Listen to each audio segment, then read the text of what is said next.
1, 2, 3. Selamat pagi teman-teman, kami dari kelompok Bakpia. Kami sebelum presentasi akan membagikan bakpia kepada audiens semuanya. Wah.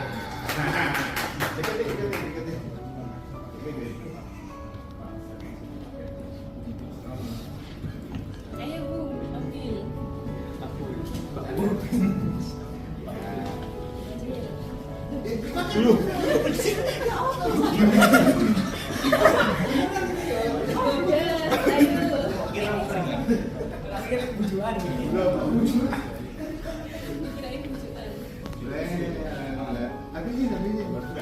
Sudah Pak, sudah ambil semuanya ya. Kok bagi-bagi bakpia guys. Bakpia resep timur duwe. Alhamdulillah. Kalau dibawain tangan.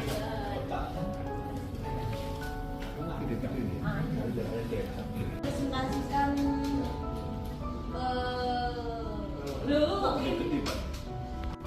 bikin kue pakai ragi instan tambah gula lagi. Salam hormat, selamat pagi. Jangan lupa siapkan kopi. Hari ini saya akan mempresentasikan pemanasan global dan dampaknya terhadap samudra oleh kelompok Bakpia. Ya teman-teman, karena Aris sepertinya sedang ada di survei lapangan. Perkenalkan, yang pertama kelompok saya ada Arenga Pradana, terus saya sendiri Siti Sulfatul Farifah.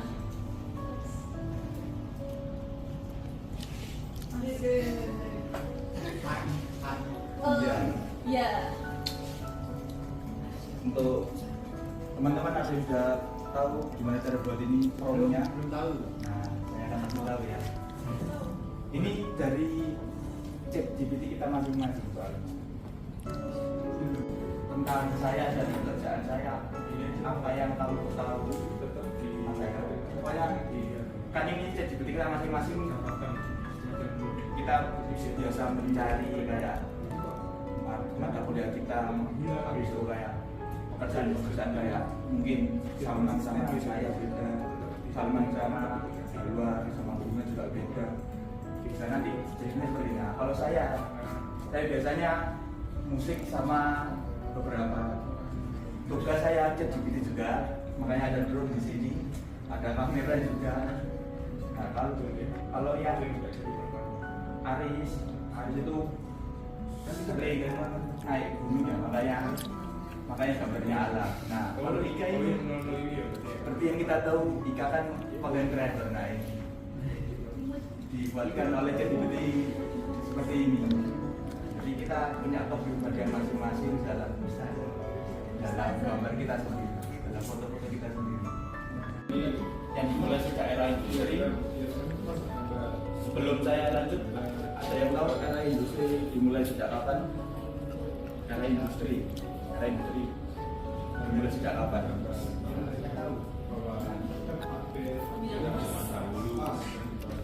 Saya akan jelaskan dulu daripada nanti kalian tanya bingung-bingung ya.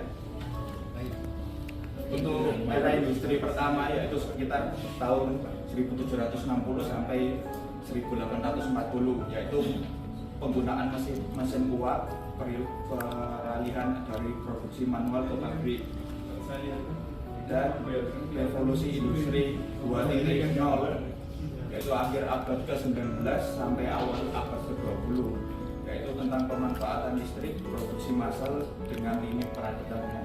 Nah, ketika ada revolusi industri 3.0 yaitu sekitar 1970-an, dengan munculnya komputer, elektronik, dan otomatisasi, juga penggunaan robot dalam manufaktur. Dan yang terakhir ada revolusi industri 4.0 sekitar tahun 2000. Yang kedua, indikator utama perubahan iklim. Ketiga, gangguan sirkulasi air laut.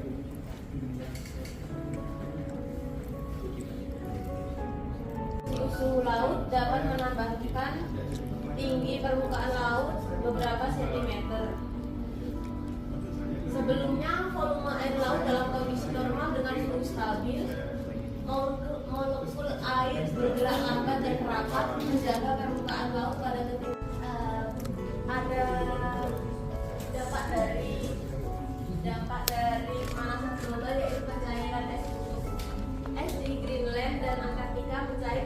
kecepatan yang mengkhawatirkan.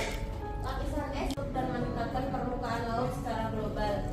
Ini mengancam karena itu ya, kalau esnya mencairkan menjadi air itu.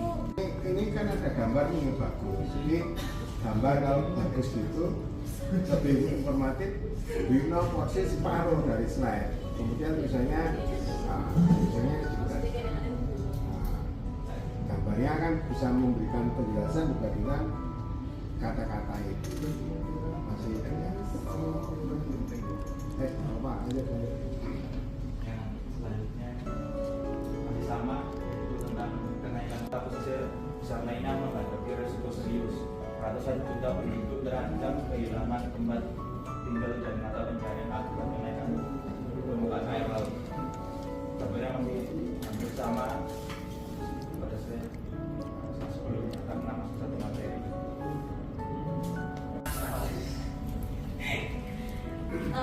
Akan saya jelaskan pemutihan karang itu. Pemutihan karang adalah indikator nyata dampak pemanasan global.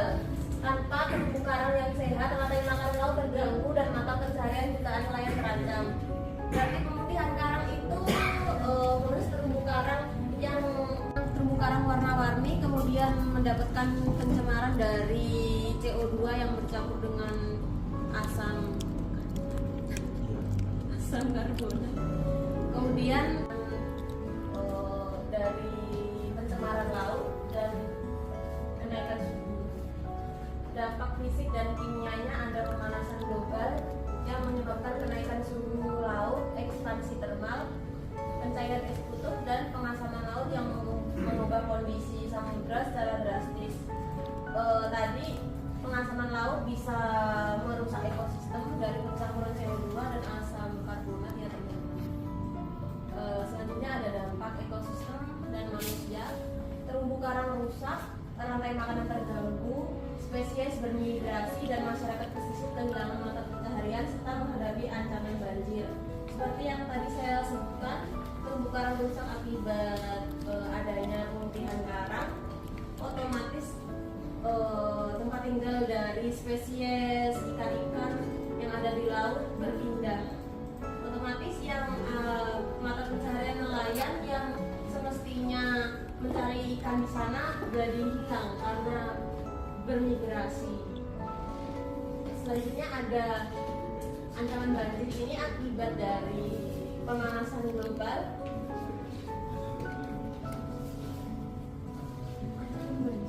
Ancaman banjir dari penggigisan di ekosistem laut, dukung energi terbarukan dan tingkatkan kesadaran masyarakat. Saatnya bertindak sekarang.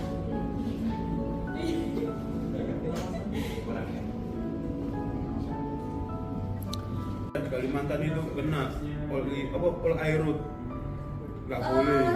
Maksudnya kayak gini guys, kalau seandainya laut yang ada di sebelah timur sini nggak ada ikannya, bukan berarti yang di barat juga ada pemutihan karang kan? Berarti yang di barat, coba di barat. Oh, berarti kalau di timur ini kan udah ada pemutihan karang, di barat belum ada. Jika dua-duanya terkena, apa solusinya? Itu yang dipikirkan solusi. Kita kurang. Pergi ke Jogja membeli bakpia, pergi ke Jogja di hari Jumat. Cukup sekian presentasi dari kita. Semoga berkenan dan bermanfaat. Terima kasih untuk teman-teman semuanya. Teman sekarang kita tahu presentasi yang bagus seperti apa dalam bentuk PowerPoint-nya, kemudian juga dalam bentuk penyampaiannya. Ini kan dalam rangka belajar latihan, sehingga ke depan akan ada mata-mata kuliah lain yang juga butuh seperti ini. Malah seringkali sendiri nggak kelompok. Nah, yang pasti nanti akan ada presentasi untuk pesertanya, musik kelompok. Kemudian presentasi untuk tema kerja itu juga musik kelompok. Tapi begitu seminar proposal sama skripsi sudah individu. Nah, kenapa sekarang di mata kuliah oceanografi tugas kelompok membuat paparan untuk topik yang titik, terus hari ini dipresentasikan dalam rangka latihan. Ya, terima kasih. Terus itu jajarnya dipangan. Ya.